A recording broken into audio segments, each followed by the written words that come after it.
កញ្ជ្រោលចង់សារភាពស្នេហ៍ប្រាប់ដល់មាសមេ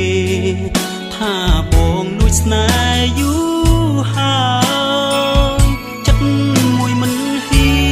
នព្យាយាមលាក់បាំងមុខក្រោយលាក់ស្នេហ៍ចំពោះប្រានត្រើយអូនអើយព្រោះបងទុនជ្រីសួរចិត្តខ្លួនឯងលាក់យូរដល់ណាទើបចិត្តហានខ្លា